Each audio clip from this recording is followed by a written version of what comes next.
Hello students, good afternoon everyone.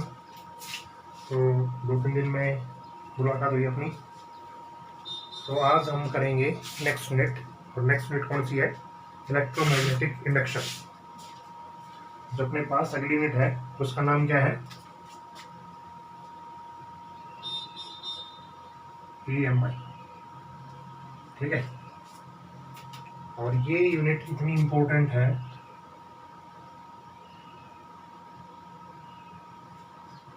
हर competition exam में optics के बाद इसी के ही सबसे ज़्यादा क्वेश्चन आते हैं। ठीक है।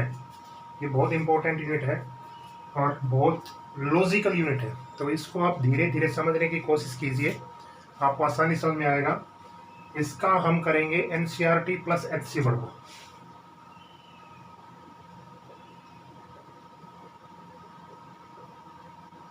थोड़ा सा इसमें हम डीप में लेके चलेंगे क्योंकि अपने पास टाइम ही टाइम है। ठीक है। तो इस यूनिट को थोड़ा सा अच्छा करेंगे हम। ठीक है। क्योंकि आगे इसके बाद सारी यूनिट छोटी छोटी है ऑप्टिक्स को छोड़ के।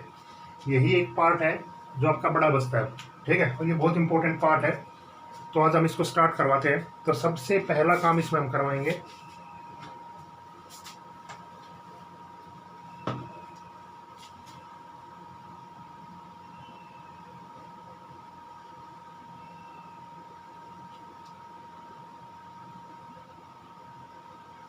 Magnetic flux. देखिए आपको याद हो फर्स्ट यूनिट में आपने किया हो इलेक्ट्रिक फ्लक्स किया है सभी ने। ठीक है। तो बिल्कुल सेम टू सेम ऐसा ही मैग्नेटिक फ्लक्स है। इसका मतलब क्या है? Represents the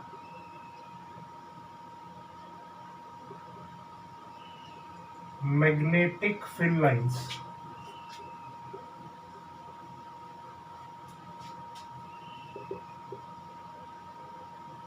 crossing the surface।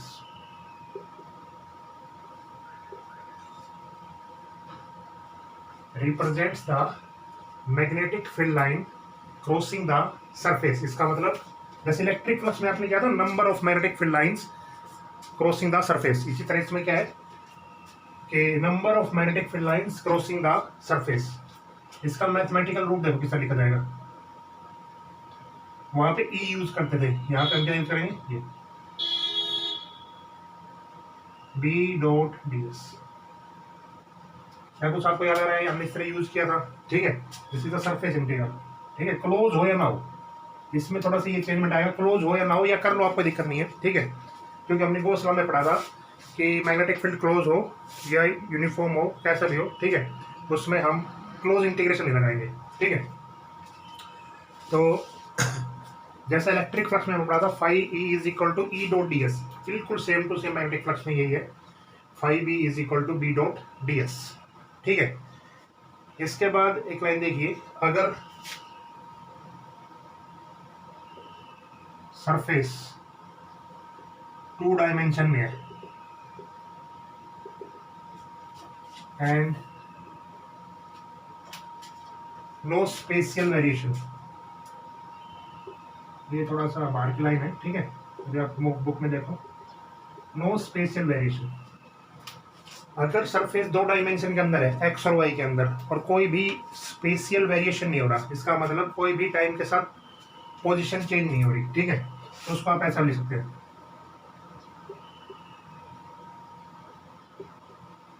बस इंटीग्रेशन करने की जरूरत नहीं पड़ेगी आपको। ठीक है। पूरा फ्लक्स आ जाएगा अपने पास। ओके, इतना काम समझ गए आप। उसके बाद देखिए इसकी यूनिट।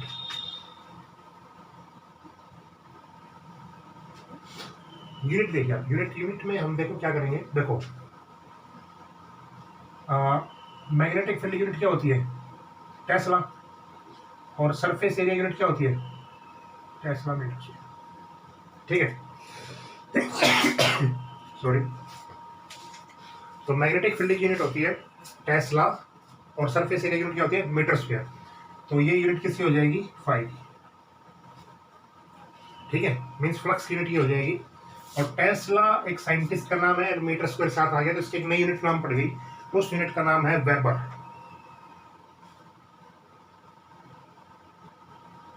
ठीक है, छोटे अक्षरों में लिखेंगे तो ये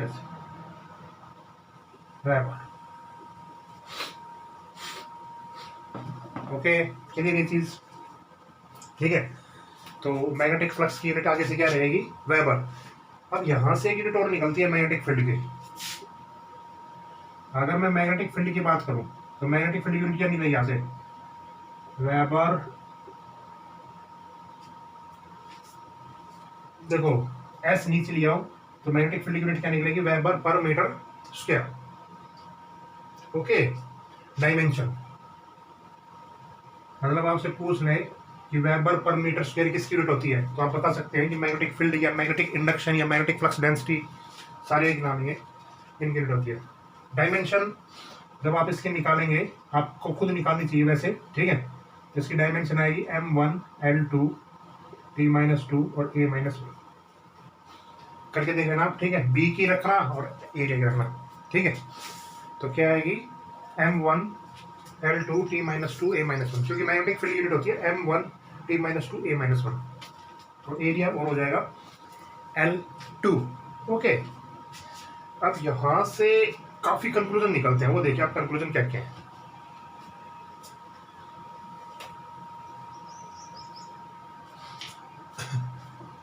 देखो अगर मैं इसकी बात करूं, इस फैक्टर की, तो ये फैक्टर किसका डायमेंशन होता है, वर्क का होता है, नहीं बताऊंगा किसका डायमेंशन होता है, ये वर्क का, ठीक है। और नीचे क्या आ जाएगा बताइए, ठीक है। तो वर्क की डायमेंशन, वर्क का यूनिट क्या होती है, जूल पर एम्पियर। इसका मतलब फ्लक्स की एक यूनिट ये भी क्या हो जाएगी, जूल पर एम्पियर। बताइए क्या चीज समझ में आई आपको मेरी, जूल पर एम्पियर, ठीक है। इसको और कहीं आप लिखना चाहें तो देखो किस तरह लिखेंगे, और देखते हैं, ठीक है। एक यूनिट ये हो गई, और देखो देखो वर्क डन को अगर आप पोटेंशियल के रूप में लिखना चाहें, देखो अब ये यूनिट में पोटेंशियल के रूप में लिख दे रहा हूं आपको। वर्क डन को अगर आप पोटेंशियल के रूप में लिखना चाहें तो किस तरह लिखेंगे, देखिए potential equal to work done upon में चार्ज। तो वर्क की यहां से क्या आ जाएगा, वोल्ट इंटू में कूलम। बताइए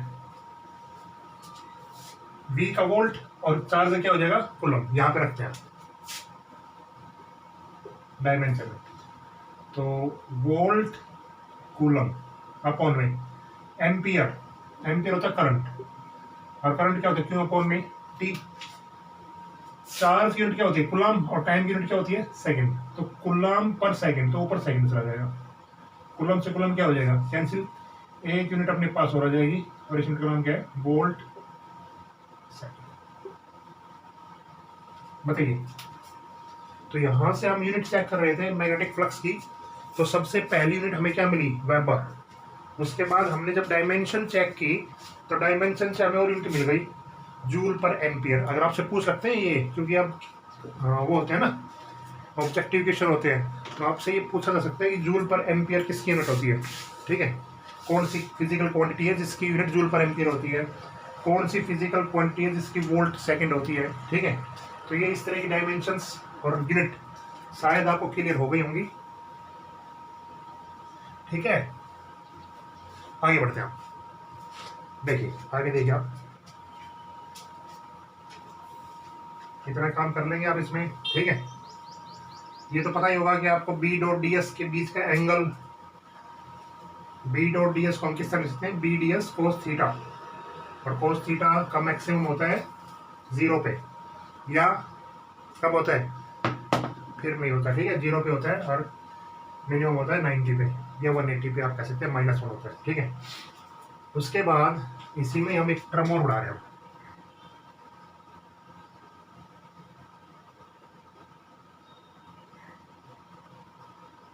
मैग्नेटिक फ्लक्स, ठीक है, associated with a moving wire.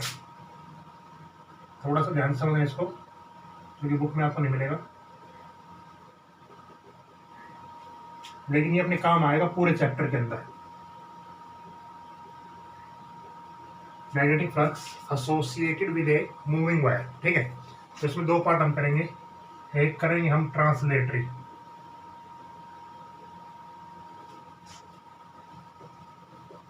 और दूसरा हम करेंगे रोटेटरी।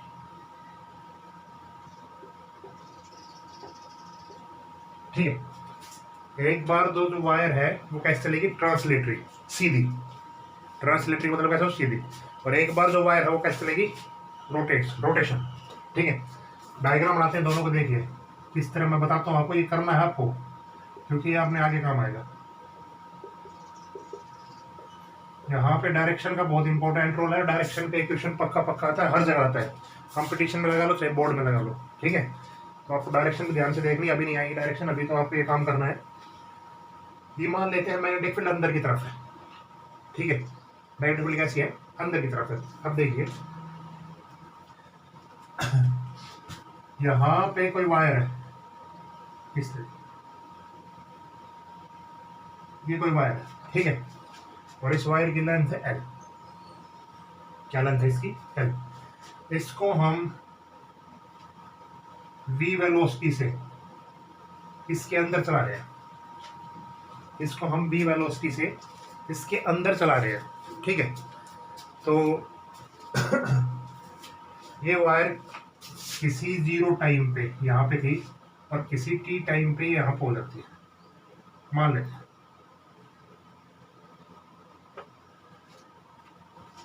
ठीक है, इसका फ्लक्स कितना होगा ये हमें लिखना है। देखिए किस तरह लिखेंगे, फ्लक्स का फॉर्मूला आपको पता है क्या होता है,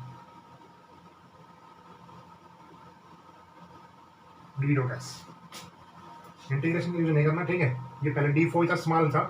ठीक है, तो इसके बाद देखिए आप बी एस कोस थीटा। ठीक है, कोस थीटा यहाँ पे कितना है बताइए मुझे आप,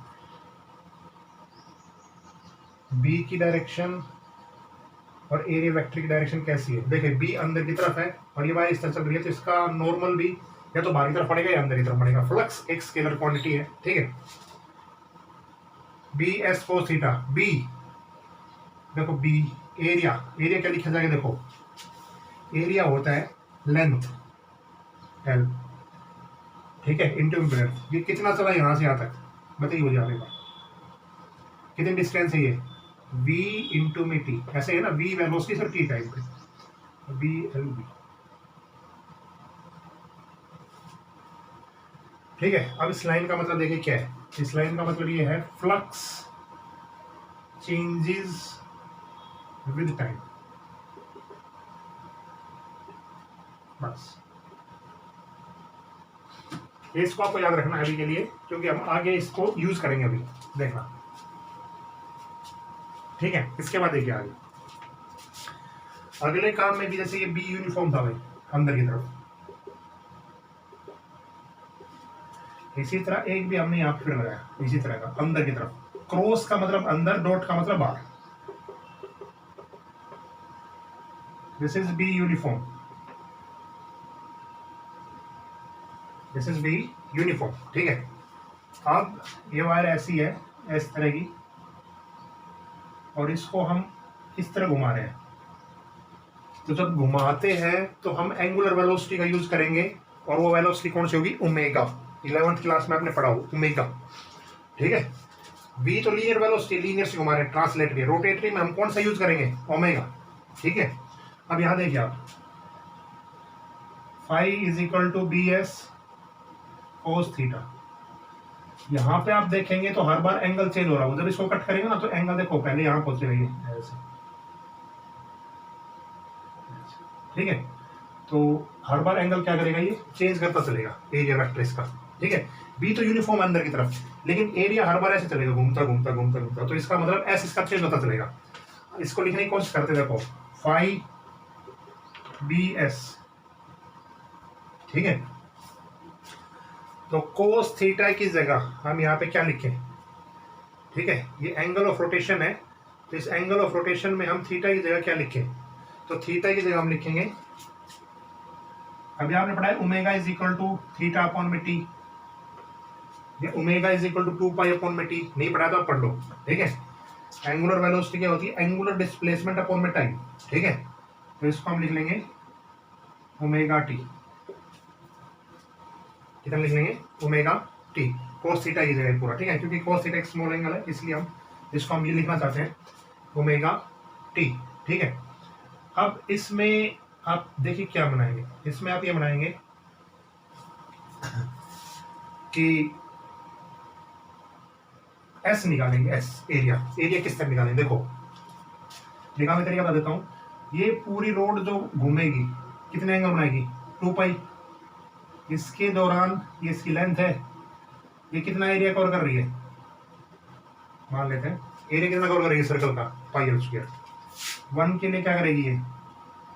पाई एल स्क्वायर अपॉन में 2 पाई, पाई से पाई कैंसिल हो गया, और हर बार एंगल थीटा बना रही है तो थीटा के लिए, ठीक है, इंटू में थीटा, ठीक है, और थीटा की वैल्यू कितनी है यहाँ पे? Omega T. अब इसमें रखो आप, देखो phi is equal to B, ठीक है, एल स्क्वायर अपॉन में 2, और थीटा की वैल्यू कितनी थी? Omega T.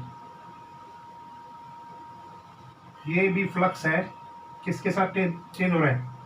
Changes with time. ये दो रिजल्ट आपको याद रखने हैं, आगे इसमें यूज आएंगे पूरे पूरे, ठीक है, मतलब इसकी एप्लीकेशन यूज चलेंगी। एक बार हम किसी रोड को स्ट्रेट लाइन में चलेंगे, एक बार हम किसी रोड को रोटेशन में चलेंगे, तो ये दो चीजें याद होगी आपको, ठीक है, बताइए क्लियर ये चीज? ओके, इसको कर लेना आप, ठीक है। आप हम आगे बढ़ते हैं नेक्स्ट टॉपिक की तरफ।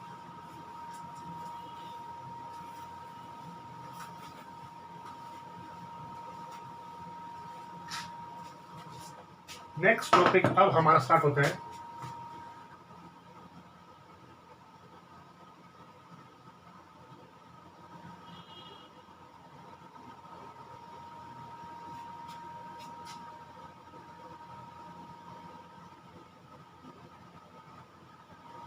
देखिए फैराडेज एक्सपेरिमेंट एंड ईएमआई। क्या है ये? सुनिए, इसकी हिस्ट्री में आपको नहीं बताऊंगा क्योंकि इतना टाइम नहीं रखा, 10th में आप पढ़ के आए होगे। तो फैराडे ने ईएमआई को डिस्कवर किया था, ठीक है, उन्होंने कुछ एक एक्सपेरिमेंट करके देखे, वो एक्सपेरिमेंट मैं आपको बताता हूँ क्या है।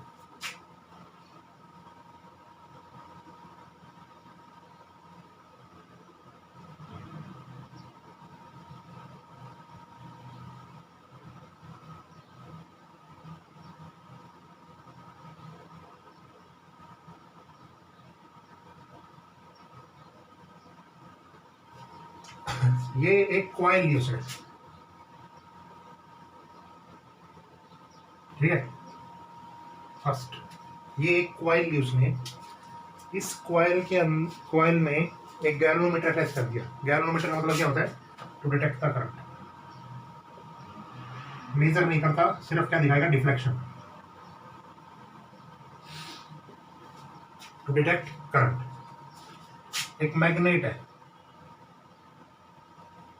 ठीक है, north south pole, north south pole का एक मैग्नेट है, ठीक है, उसको हमने v वेलोसिटी से इस तरफ किया, इस तरफ लेके गए, ठीक है। तो एक्सपेरिमेंट के दौरान क्या देखने को मिलता है? इसमें एक सडन डिफ्लेक्शन आता है,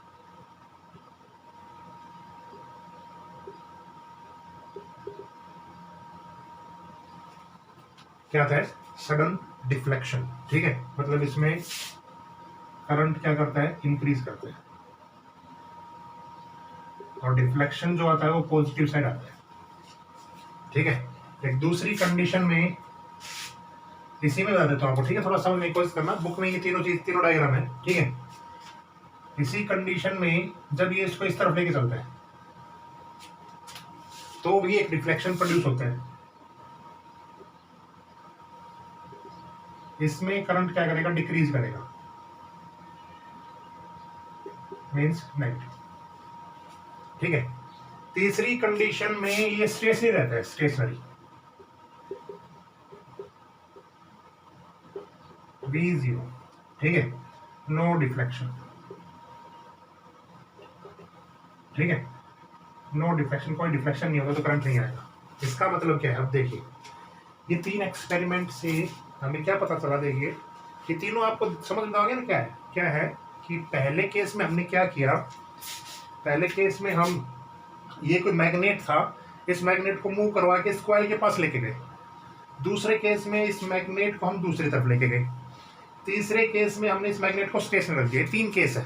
अब इन 3 केसों में ध्यान से देखो। पहला केस में दोबारा करवाता हूँ, देखो पूरा एक्सप्लेन करता हूँ, ठीक है।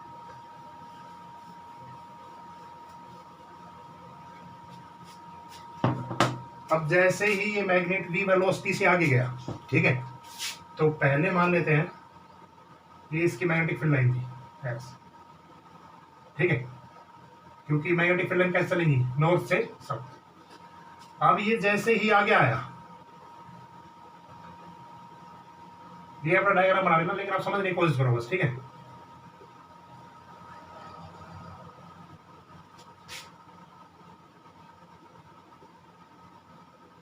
एक चीज आप मुझे बताइए, क्या मैग्नेटिक फील्ड लाइंस इस कॉइल के अंदर इंक्रीज हुई? बिल्कुल हुई भाई। जैसे जैसे हम इसको आगे लेके आएंगे ना, इसमें मैग्नेटिक फील्ड लाइंस क्या होगी, इंक्रीज होगी, ठीक है। तो यहां से उसने, यहां से क्या हुआ, ये डिफ्लेक्शन दिखाया, ठीक है। क्या दिखाया? डिफ्लेक्शन। इसका मतलब उसने क्या सोचा कि जब हम किसी भी मैग्नेट को मूव कर रहे हैं,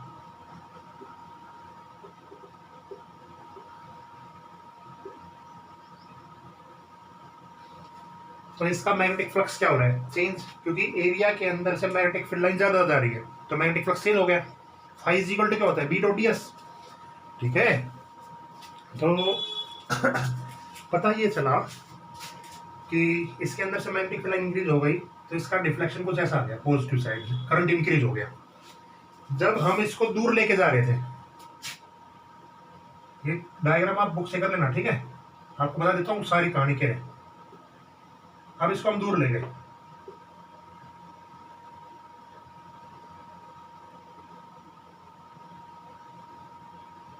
अब इसके अंदर से, ठीक है, वो ही मैग्नेटिक फील्ड लाइंस कट करती हुई चली, मतलब पहले इतनी थी, बहुत सारी थी, लेकिन उसके बाद धीरे धीरे कम हो गई। इसका मतलब मैग्नेटिक फ्लक्स दोबारा चेंज हुआ, उस एरिया के अंदर से मैग्नेटिक फील्ड लाइन दोबारा चेंज हुई, लेकिन हुई कम। भाई पहले केस में क्या हो गई थी, मैग्नेटिक फील्ड लाइन ज्यादा हो गई थी, दूसरे केस में क्या हो गई, मैग्नेटिक फील्ड लाइन कम हो गई, लेकिन फिर भी करंट ने डिफ्लेक्शन दिखाया, वो डिफ्लेक्शन नेगेटिव साइड दिखाया। नेगेटिव साइड दिखाने का मतलब क्या है कि करंट डिक्रीज हुआ अब की बार, मतलब वो करंट नहीं आया जो हम चाहते थे, ठीक है। तीसरी चीज, जब हमने इसको स्टेशनरी रख दिया, अब ये ऐसा रखा है, ऐसा कैसे रखा है, अब इसके अंदर से मैग्नेटिक फील्ड मान लेते हैं ऐसी है, तो क्या टाइम के साथ इसके अंदर मैग्नेटिक फील्ड लाइन चेंज हो रही है?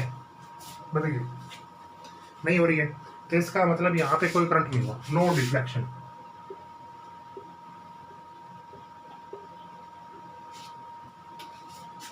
तो यहां से फैराडे ने जो चीज सोची उसको आप सुनिए आप, ठीक है, और उसी को हम कहते हैं फैराडे लॉ ऑफ ईएमआई, ठीक है। ये 3 डायग्राम आप बना लेंगे आराम से, कोई दिक्कत नहीं है, बुक से देख देख के, ठीक है। तीनों डायग्राम में क्या है, पहले डायग्राम में क्या था कि जब हम इसको वी वेलोसिटी से लेके आ रहे थे इस साइड, ठीक है, तो क्या होगा, मैग्नेटिक फील्ड लाइंस इंक्रीज करेंगी और फ्लक्स इंक्रीज होगा, तो एक करंट आएगा, इंड्यूस्ड करंट, ठीक है। और दूसरी बार क्या होगा, जब इसको साइड लेके जाएंगे तो भी करंट इंड्यूस्ड होगा, स्टेशनरी रखा होगा तो कोई करंट इंड्यूस नहीं होगा। तो यहां से उसने एक चीज की, और उसी चीज को हम कहते हैं इलेक्ट्रोमैग्नेटिक इंडक्शन, ठीक है। और इलेक्ट्रोमैग्नेटिक इंडक्शन क्या होता है, उसकी डेफिनेशन सुनिए अब क्या है। देयर इज ए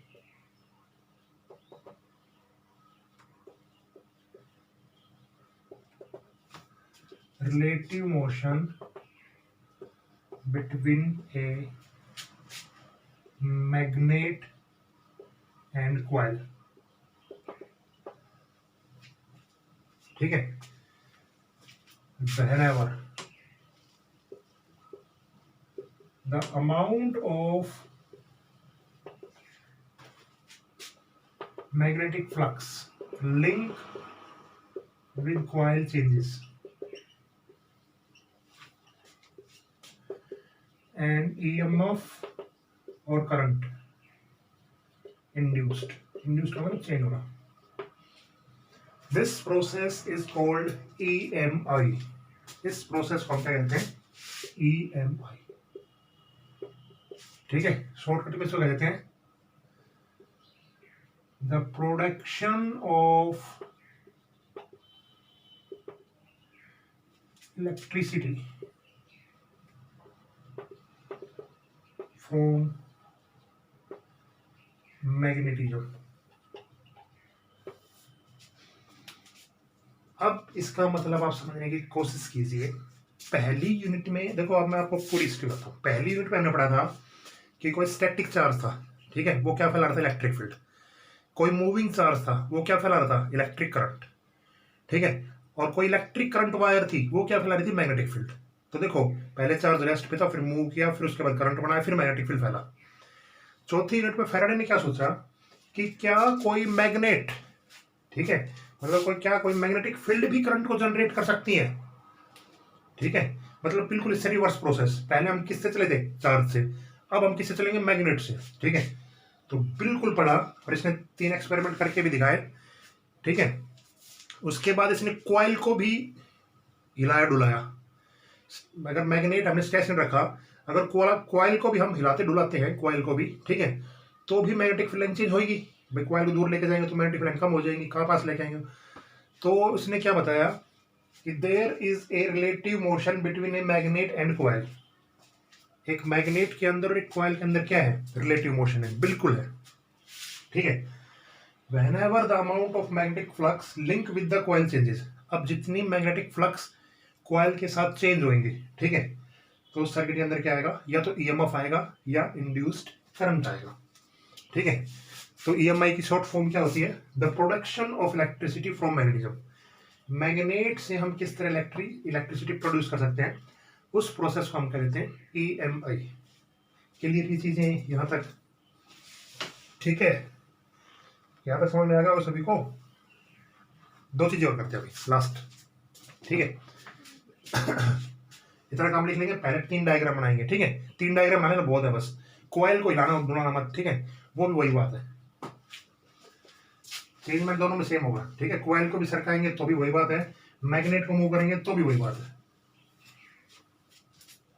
उसके बाद यहां से फैराडे ने 2 लॉ दिए हुए।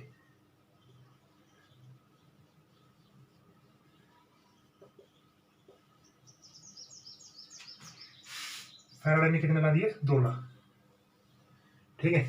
दोनों लॉ में सुनो क्या है। पहला लॉ तो यही था क्वालिटेटिव, जो उसने एक्सपेरिमेंट से देखा था, ठीक है। तो एक्सपेरिमेंट ने क्या देखा था? देखो, एक्सपेरिमेंट से अभी मैंने लिखवाया था आपको, वही था। whenever the amount of magnetic flux linked with the coil changes an EMF is induced, this induced EMF is last so long as magnetic flux changes with time। English में उसकी क्या है?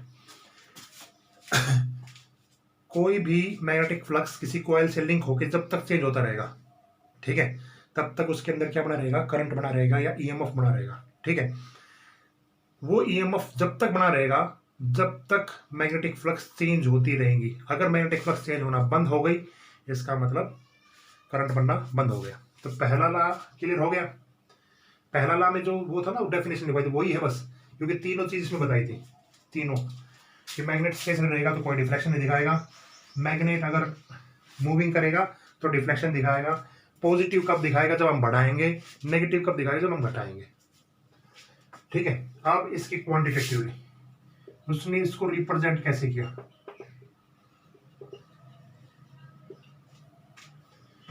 ठीक है, लिखने का तरीका क्या था? ठीक है, लिखने का तरीका ये था कि जो भी EMF का मैग्नीट्यूड था is directly proportional to rate of change of magnetic field। क्या था? देखिए, जो E है वो डायरेक्टली प्रोपोर्शनल कहेगा rate of change of magnetic field, ठीक है। वही है, चीज वही है कि ईएमएफ कब जनरेट होगा, जब ये टाइम के साथ फ्लक्स चेंज होगा।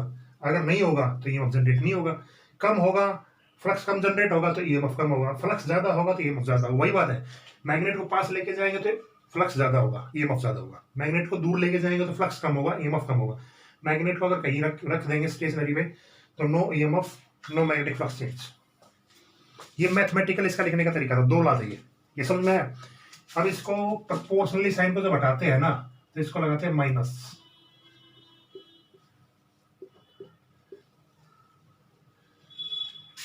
ठीक है, माइनस।